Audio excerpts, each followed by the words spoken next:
Buy 5 quarts of Castrol Edge Full Synthetic Motor Oil and get a $15 gift card after rebate, plus 2 times points at O'Reilly Auto Parts. O'Reilly Auto Parts. Every team, every topic, everywhere. This is Believe. If you didn't know before, now you know why they call this the SunBelt. Very excited about the SunBelt.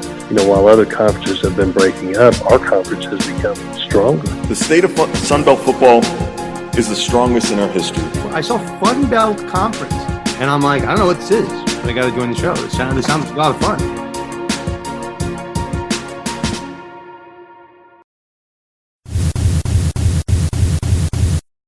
We close out SunBelt Conference Media Days with the Commish. Commish Keith Gill joins the SunBelt, the FunBelt podcast. See, you say FunBelt up there, I say SunBelt. We're getting each other mixed up. Maybe we just switch roles. Yeah, although I don't know that I can do what you do. So a little too much technology involved. So I'm sure you can do what I do, but I don't know that I can do what you do. I don't know if I could pull off some of the things that you do. I mean, you know, you have us collectively in the SunBelt Conference double the ESPN viewership because you built this great beast of a league. When did you kind of celebrate that we made the right choices, everything worked out as planned for 2022? Yeah, you know, I don't know that I ever stopped to celebrate. I really thought right off the bat, once the schools accepted that we'd made the right choices, I felt really good about our schools, and partly because of our approach, you know, in terms of, you know, we knew what type of conference we wanted to be, and so we went out and found schools, good regional fit, really passionate fan bases, good winning traditions, and so I knew that was going to translate into good things for us, you know. And you think about the year, I mean, the football, you know, Marshall beats Notre Dame, Old Dominion beats Virginia Tech, Southern Miss goes to a bowl, Marshall goes to a bowl. JMU has, you know, the most conference wins on the eastern side of our football league, and so you look at those 4 new schools. I don't know how they could have had a better start from a football standpoint. And then you look at all the other sports. You know, Southern Miss hosts a super regional. You know, JMU played in the championship game for men's and women's soccer. They won the championship in volleyball. They won the championship in women's basketball. So the new schools have had quite an impact. So they've certainly showed it's really been great to see kind of how much they've contributed to the league, and really a great first year for our 4 new schools. And you failed to mention also Southern Miss. You know, their men's team was kind of left for dead, and we're not going to win a single game, and all of a sudden, regular season champs. Yeah, it was amazing, and I was at their regular season game at home against Louisiana, which was amazing. The atmosphere was great. It was fun to see SunBelt football like that, and really gave me a nice picture of what I hope SunBelt basketball, was like and will become, because I just think that we can be better at basketball. We should be better at basketball, and that's something we're going to continue to work on, you know, over the next couple of years. Almost got to send another team there to Omaha. I know. As we were just so close. How big, though, is it that SunBelt baseball is as good as it is? Yeah, you know, it's great. It's fun to watch. You know, you think about, one, the investments that our schools have made into baseball, which is really important, and the success we've had. You know, getting 4 teams in the NCAA tournament last year was amazing. So, you know, baseball is it's so important to our institutions. It's so important to our region. And I would throw softball in there as well. Both of those sports are really critical for us. And so it's nice to see the conference thriving in a sport that's so important to our schools. Even though, as Tennessee fans pointed out, there's no Applebee's in Hattiesburg. Yeah, but there's a lot of good food, though. So, yeah, I'm trying to think of the place where I ate that's near the Indigo Hotel, though. Yeah, I can't remember. But there's some good eats in Hattiesburg. I've never stopped. So dang. Okay. It's on the list. I got to make it there. So with all the success we have, what's next? I know you said we're adding swimming and diving. Are we going to start getting into the E-games, or are we expanding our brand that far? You know what? So, we have certainly had some conversations, and in our schools, most of them have kind of esports programs. So I don't know that the conference necessarily is going to be kind of getting into that element so much, but certainly we'll do whatever we can to just encourage, schools to develop that. But, yeah, adding swimming, we're excited about that. We'll have our first championship in 24. We had our first beach volleyball championship last year. And we had our first men's soccer championship last year in a while. We had men's soccer a few years earlier before we had to drop it. So I think on the football side, I hope this year we break through and get to New Year's 6. I think that's important for us. We talk about it a lot with our schools when we're at AD meetings, and we think it's critical, and I think we're well positioned to do that. CFP expansion gives us some really good opportunities to be a regular participant in the college football playoff, and that's going to be important to us. So I think that's going to be a lot of our focus there. Getting better at basketball is going to be key. I do think we want to be a multi-bid league in men's and women's basketball. Some of the improvements we saw last year in men's basketball really set us up to be able to do that. So I think the future is bright. I think the SunBelt is in a great place. I'm really excited about where we are, but I do think our best days are ahead of us. We have the SBC and the MAC agreement there in basketball. Yeah. Is there going to be something similar in football, you think, to really try to strengthen and push the league closer to that New Year's 6? You know what? So, the scheduling in football is so much different, So the way we kind of try to influence football scheduling is in our end-of-the-year meeting. So we have a football wrap-up meeting with our ADs every January. And part of that, we spend a lot of time talking about scheduling, and really looking in the data and the analytics about who to play, who not to play, why, when to play them, which weeks to play them. We really kind of take a deep dive. And I really think that's going to be the way we continue to approach scheduling, and continue to push our scheduling matrix, in terms of your 4 non-conference games. What should those conference games look like? Who should you play? I think that's important.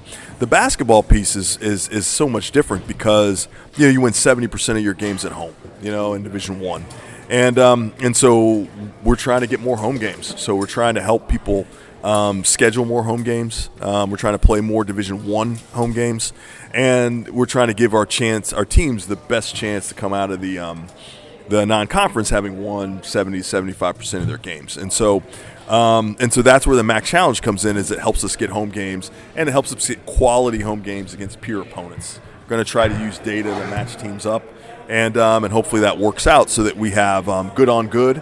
And, when we get to a point where we are in conversation on Selection Sunday, hopefully those will be good games that help kind of put us over the top and get an at-large bid for us. Another successful SunBelt Media Days. How do you feel this has grown, and what's your next step on this event to keep the exposure of the league at that level it's been at? Yeah, so, the literal next step is, we'll be in New Orleans for the next 2 years, but we're moving hotels.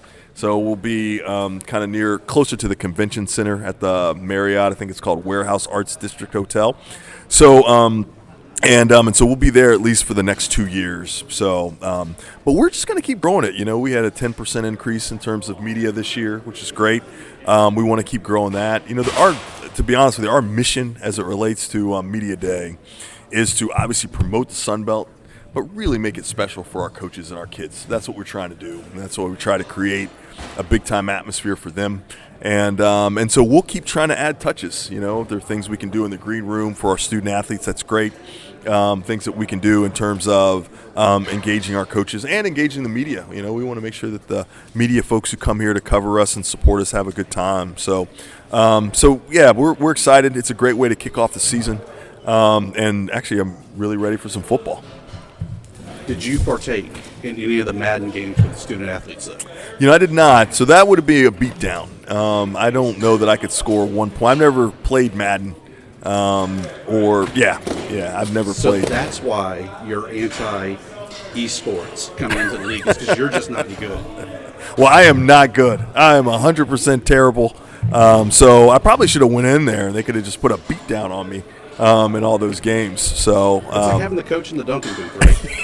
Exactly. And I would have been getting dunked a lot. They would have been, dunking on me in a football game. That would have been perfect. So So we saw a real big push from the NCAA on not only NIL, but also they tried to combine a lot of it into gambling regulations.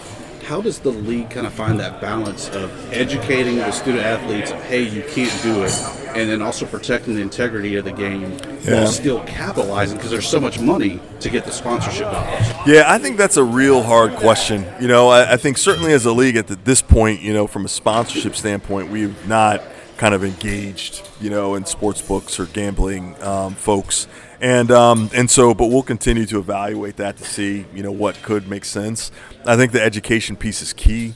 You know, you've got 38 states now, I think, that have passed some sort of, and the District of Columbia, that have passed some sort of regulation where gambling is legal, you know, and that's why I think you saw the NCAA kind of adjust some of their guidelines, because it really has proliferated. And so the education is so key, and we try to drive that message home to our students, which is, hey, don't gamble. You know, it's not really good for you in any way. It's not, obviously, it's not lucrative, because that's why the casinos and the sports books make so much money. Is, you know, all that stuff's built on people losing, and more people lose than win, and everybody who thinks they can beat the house is not going to beat the house. And so trying to drive that message home to make sure that they're making prudent decisions with their money and with their life, I think is all we can do, because it's everywhere, and they can do it on their phone, and you can bet on everything with the prop bets now.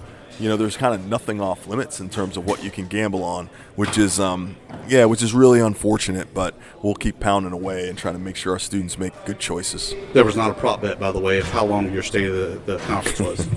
Yeah, well, that's because Travis made sure that was going to be into a certain amount of time. So, you know, that's the one thing about, you know, everybody thinks the commissioner runs things. It's really, people are telling me what I need to do, and so I try to make sure I do it. So I knew I was going to keep that to 20 minutes, and I have a little time for questions. So with that said, though, I mean, obviously we know the gambling events that happened in the SEC. Does that kind of draw more attention to it, that if it happened in the SEC versus in the SunBelt, that it would have maybe not has had big of an impact? And then has Sankey really kind of reached out and set what that template is of, hey, Commish, here's how you respond if that happens? Yeah, you know, I think a couple things. I think obviously with it happening in the SEC, it does happen with a little bit of a bigger spotlight, and so it provides education for a broader group. And I think that's great. And with us being in that footprint, I think our folks kind of see that and take that into consideration. You know, we certainly have had conversations to try to learn, you know, what we can, you know, from the SEC in that standpoint. I think more than anything, it really just, you know, shows you just how something that may seem like it's innocuous, like even if the intent is bad, you know, in your mind you might just be saying, hey, this player's not playing, and how that can turn into, you know, a scandal, you know, and it's a reminder to all of us that we've got to be careful who we talk to, what we say, and why we're saying it, and I think that is that's absolutely critical, and I think it's a good reminder. It's unfortunate, because I just think that it's a bad way to learn a lesson. But I think for some of us, you know, on the outside looking in, you know, we certainly appreciate the lesson and the opportunity to teach based on a real life situation that was unfortunate. Commish, always great catching up with you. Looking forward to talking with you somewhere in a SunBelt stadium coming soon. Yeah, exactly. Well, I remember last year when I saw you at Texas State, that was week 2, and that's when we had all that great success. You obviously you were the leprechaun, so I look forward to hopefully seeing you and knowing that week the SunBelt is going to be winning a lot of games. Make sure you tell Dr. Maggart that, because I think I'm now banned from all Cajun activities. They were 0-3 last year at games I attended. I'll put in a good word for you. Thanks.